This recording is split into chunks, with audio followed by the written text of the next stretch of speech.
Good morning, ladies and gentlemen. My name is Mark Higgins. I head up the employment team at Ralli, and as Emma has just said to you, the purpose of today is to give you, for those of you who've never seen a tribunal before, a flavour of what to expect in the event that one of your employees should take you to an employment tribunal.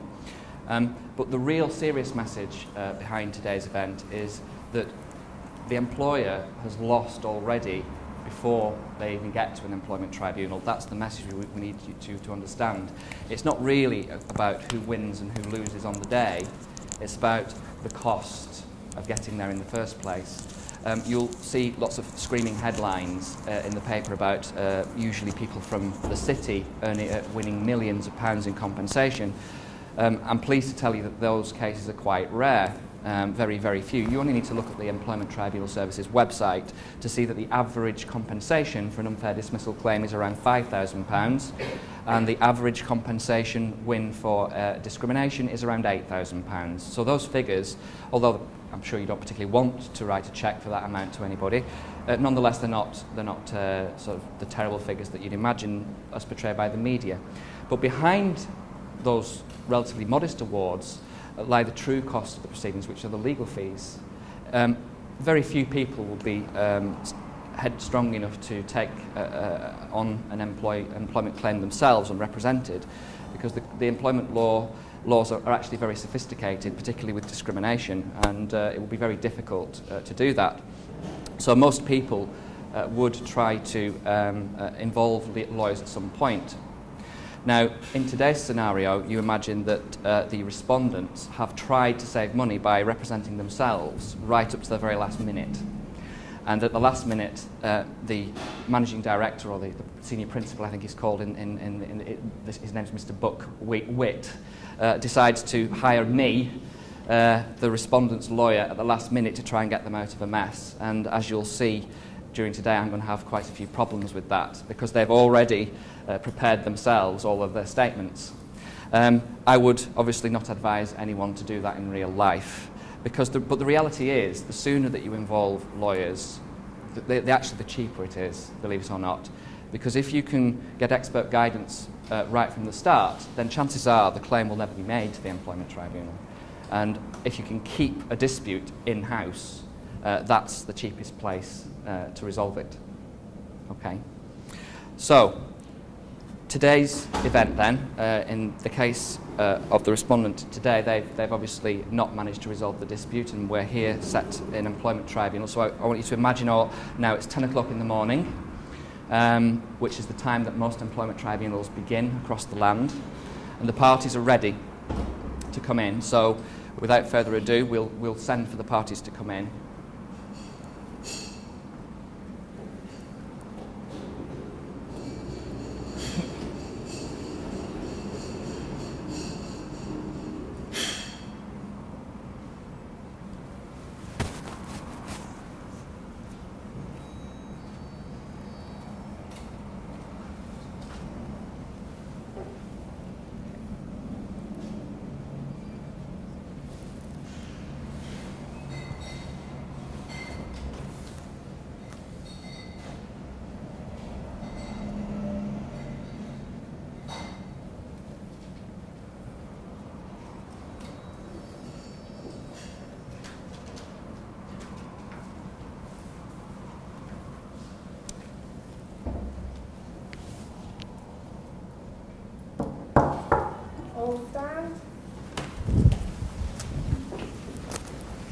Good morning, everybody. Please be seated.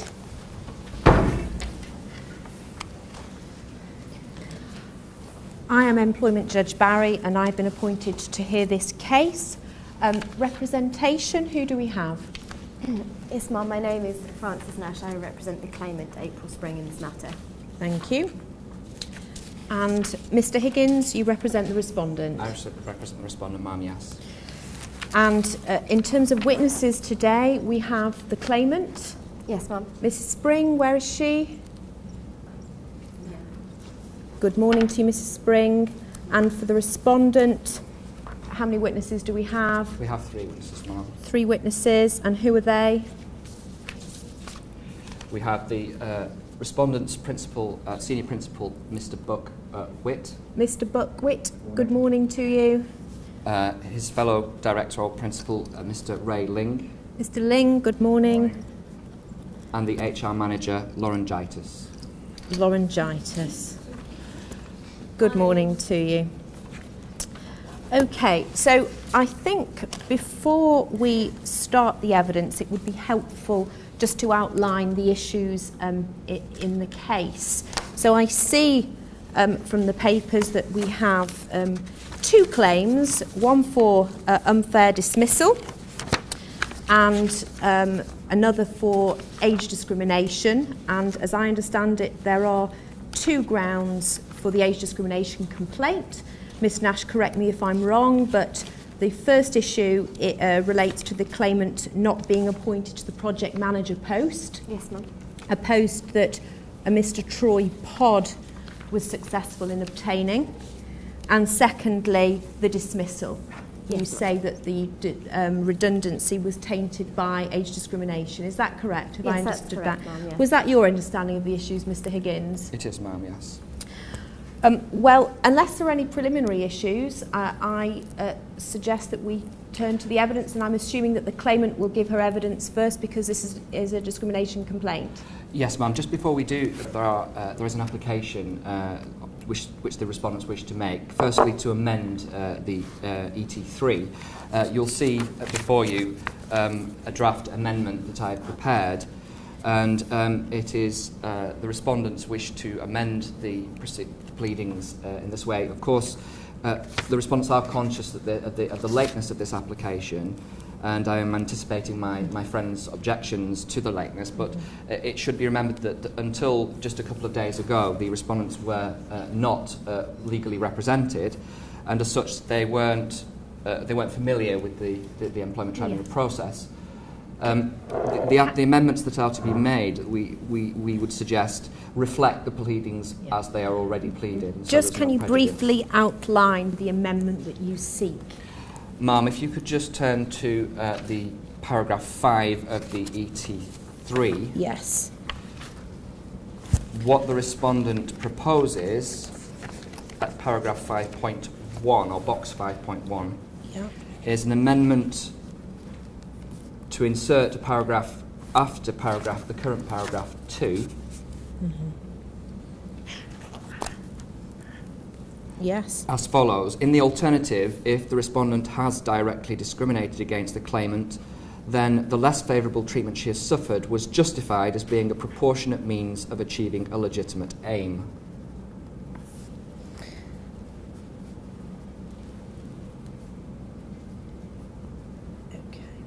And then... and you say that is reflected in your witness evidence? Yes, ma'am, because if one reads the pleadings as prepared by the respondents themselves, it's clear from the facts that is, in fact, the defence that they would intend to use. Thank you. Do you have anything else to say? There is one further amendment, ma'am, if I may. Just after paragraph 5 of the pleadings in box 5.1, the respondents would like to add the following paragraph. In the event that the claimant's dismissal was unfair, any award of compensation should be reduced or extinguished on grounds that A, any procedural defects to the respondent's procedures would have made no difference to the eventual outcome, and B, that the claimant caused or contributed to her dismissal by her own conduct. Those are the proposed amendments, ma'am. Thank you. Ms. Nash, what do you say about that? Only, we have no real objection to the amendments, ma'am, only to express our dismay that they have been made at such a late stage. Yes, well, it's certainly not desirable for such a late amendment to be made, but given that there is no objection and the amendments reflect the witness evidence which you've had for some time, then I propose to allow those amendments. So I'm much obliged, ma'am. We shall proceed to hear from the claimant first. Now, I've only just received the papers, so ordinarily the statements would be taken as read, but for today's purposes, because I've received these papers so late in the day, I propose that the witnesses read their statements out. If that's in order and there's no objection to that? No objection. No, thank you. Ma'am, just one more point, if I may, a preliminary issue before we begin. as I previously explained, the respondents have only just obtained legal representation, Yes. and unfortunately the legal representation came too late for disclosure. Formal disclosure had already passed. A document has come to light. It's included in the bundle at page 29A. Yes. This document the respondents provided to me a day or two ago. Their explanation for it not having been included in the bundle prior to this is that they weren't familiar with the duties of disclosure that were on them, and hadn't realised its significance or importance until just a few days ago. And so, Ma'am, I would ask that the document be admitted into the bundle on those grounds. Thank you, Ms Nash. Again, Ma'am, it's only safe to say that the claimant has been requesting such paperwork for some time now, and it has not been forthcoming, and we express our dismay at this being produced at such a late stage, although we have no objection to being included today. Well, I understand your concern, but it's clearly a relevant document. You've had the opportunity to take instructions on it, have you, Ms Nash? Yes, Ma'am. Well, there's therefore no prejudice to you, so I propose that we admit the document as it stands at 29A in the bundle, and we proceed. Mr Higgins, are there any further applications you wish to make, or can we finally start? Thank you. Ms Nash, do you want to call? Yes, Ma'am, I'd call April Spring.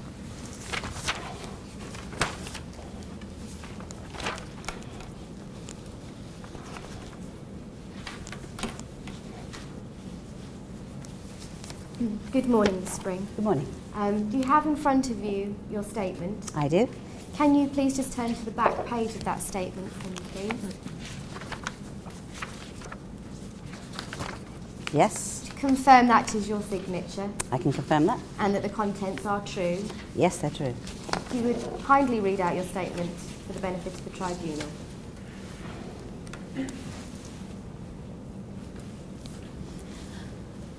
I commenced employment with Fletcher Sketch Drawings Limited, the company, in September 1982 as an architect aged 30.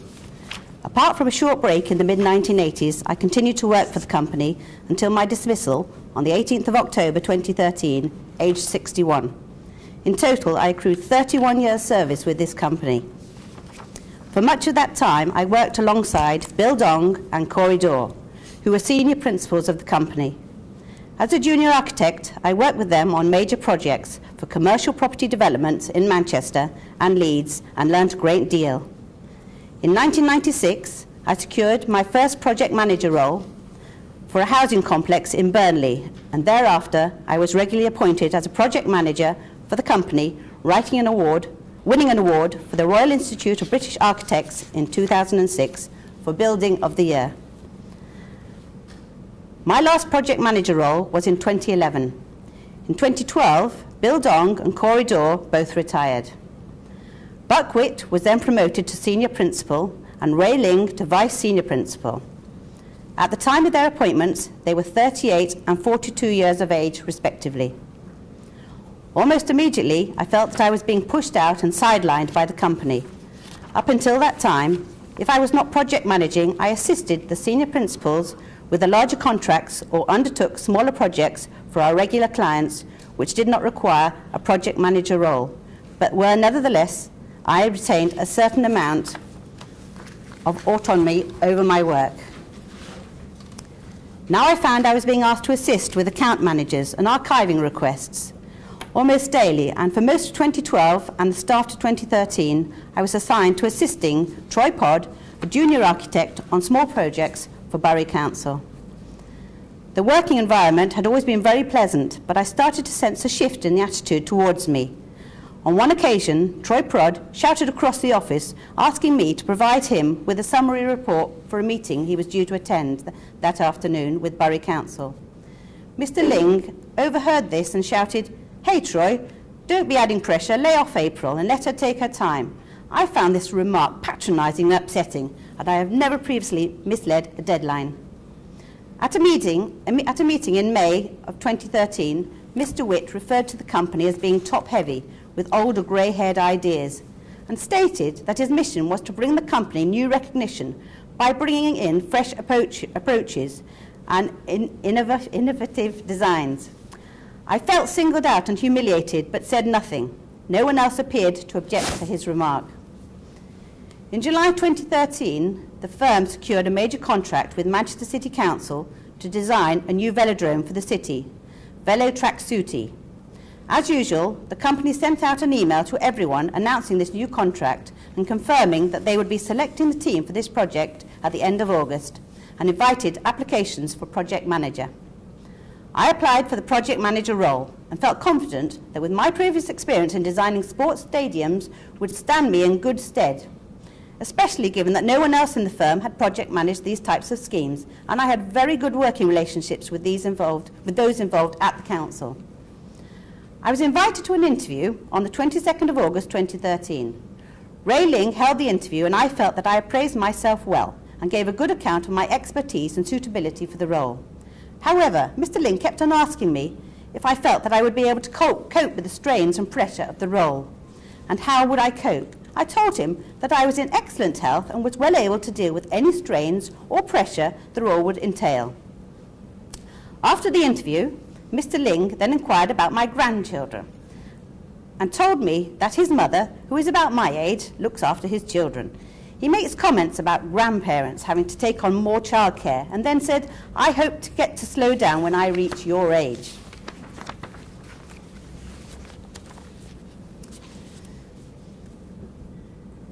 I was not told formally that I was unsuccessful in my application. Instead, an email was sent to my employees by Mr. Witt announcing that Troy Pod had been selected for the role of project manager, and expressed the company's excitement that Troy could bring the fresh approach and innovation this company has needed to move forwards. On the afternoon, the 4th of October, I received a letter from Lauren Gettis, HR manager, informing me that I was at risk of redundancy. There was no consultation about the possible threat of redundancies, and there was certainly no indication that the company was in any kind of financial trouble. In fact, the opposite was true, as work was picking up. The letter stated that the company was restructuring and that job losses would likely result. The letter further stated that redundancies were proposed in just one pool of employees, namely qualified architects. The company only had 19 employees at the time, 2 senior principals, 7 qualified architects and 10 administration staff. The selection criteria was based on disciplinary record, experience of project management within the last 3 years, aptitude and innovative design, and experience of 2-bit Bob computer software. I was telephoned by Lauren Gettis on the 7th of October 2013 to inform me that I had been provisionally selected for redundancy and that I was to meet with Mr. Witt on the 11th of October 2013 for a counselling session. When I questioned her on why I needed a counselling session, she laughed and said something to the effect of, "You know what I mean, consultation session," or whatever it's called. She then added, "Obviously, if you aren't happy, you can talk about it and get it off your chest then." At the meeting, Mr. Witt told me that I had scored much lower than the other architects and that I was going to be made redundant. I asked for the scores for everyone, but he told me that he had misplaced them, probably somewhere in the Gherkin pub, but it didn't matter. I told Mr. Witt that I thought the selection criteria was unfair because innovative design is subjective, and the only reason I did not have much experience of 2-bit Bob computer software was because it hadn't been used when I trained, as opposed to the younger architects in the company. I also pointed out that I had asked for training from the company, but it had never been provided. I asked Mr. Witt if there were any chance of me being deployed elsewhere, but he confirmed that there was no suitable vacancies in the firm for me and that I was to be made redundant. I was handed a letter of confirmation detailing the payment I would receive. Mr. Witt then turned to me and said, "How does it feel after 31 years? At least you can spend more time with your lovely grandchildren and relax for once." I was so upset by this insensitive remark and found it hurtful and inappropriate in the circumstances. I left the room too upset to speak. The whole process had taken no more than 10 working days from start to finish. I submitted a letter to the company noting that I intended to appeal, outlining the reasons. I felt the selection criteria was unfair and designed so that I would score the lowest so they could get rid of me. From the pool of architects considered for the redundancy, only I was selected for redundancy. The other 6 architects in the company are all below 40 years of age. On the 19th of October, I wrote a letter to Mr. Ling setting out my grounds of appeal. However, I received a response from Mr. Ling on the 21st of October stating that he'd looked over my grounds of appeal and he concluded that I do not agree. Not long after I was dismissed, I saw an article in Architect Talk with the company announcing the appointment of young up-and-coming architect, Hugh Jazz. I strongly believe that the company unfairly dismissed me and continually discriminated against me because of my age. Since my dismissal, I have been unable to find a new position despite applying for many positions. I have found unemployment demoralising as I worked for the company for such a long period of time. I feel completely let down by the company after all my years of hard work.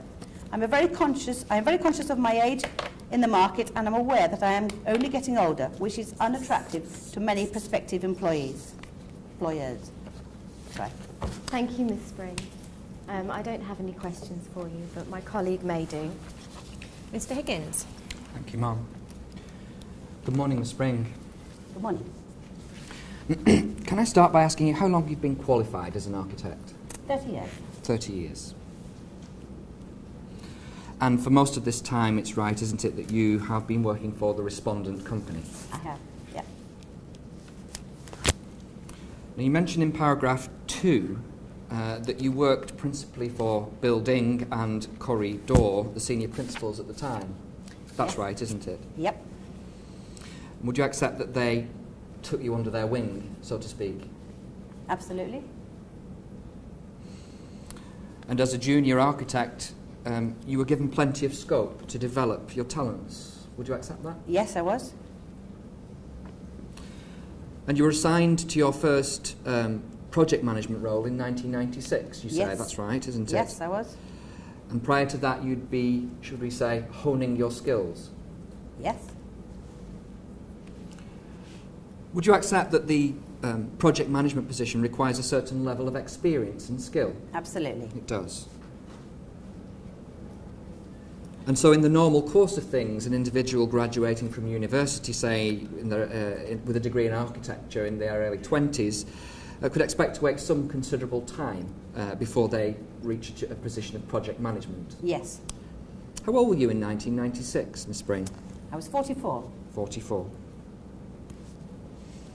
Do you also accept that project management requires not only experience of things past, so to speak, but also a vision for the client's needs in the future? I agree. You accept that? Yep. And do you also accept that in any profession, be it legal profession, architecture and so on, methods change? Yes, they do. You would accept that? I'll accept that. Old ways of doing things superseded by the new? Yes. By 2012, it's fair to say, isn't it, that most firms of architects had adopted the 2-bit Bob computer-aided design package. Yes. In fact, that package is rapidly becoming the industry standard, isn't it? Yes. Talk is of a significantly increased efficiency and work turnaround as compared with traditional methods. Would you accept that? Partly, yes. I mean, I was... Ms. Spring? my ways, I still don't find... I'm still able to meet my deadlines doing it my way. Not Yes. necessarily on the computer, not necessarily the computerised way. But would you accept that, as at 2013, the majority of architectural firms regarded the 2-bit Bob software as essential to keeping and maintaining their competitive edge? I wouldn't say it was essential, but it was needed. Would you accept that most architects would think that? Yes, I would. You would? Particularly for larger projects? Not necessarily. But most architects would regard it as essential for larger projects? Yes, I suppose so, yeah. Now, when Mr. Witt was appointed as the senior principal in 2012, he was a particular champion of this software, wasn't he? Yes, he was. And it's also fair to say that the other architects in the office share his enthusiasm. Yes. That's true. But not you, Miss Spring. You were quite hostile to the introduction of the software, weren't you? I was quite happy with the way that I was doing things. I didn't necessarily feel the need to change. I was able to meet my deadlines, so I didn't feel it completely necessary. So you clung to the old ways, didn't you? I was happy with the ways that I was doing things, and like I said, I could meet my deadlines, so I didn't necessarily feel the need. It's fair to say, isn't it, that during your last project management, which I believe was in 2011, you coordinated the entire project using paper plans and charts. I did, yes. That's true, isn't it? Yes. And it's also true that this practice caused a lot of frustration and confusion with your colleagues. I don't agree. Do you accept that your colleagues in the office find your attitude to information technology generally, and in particular the 2-bit Bob software, to be frustrating? I don't think so, no. You don't accept that? No.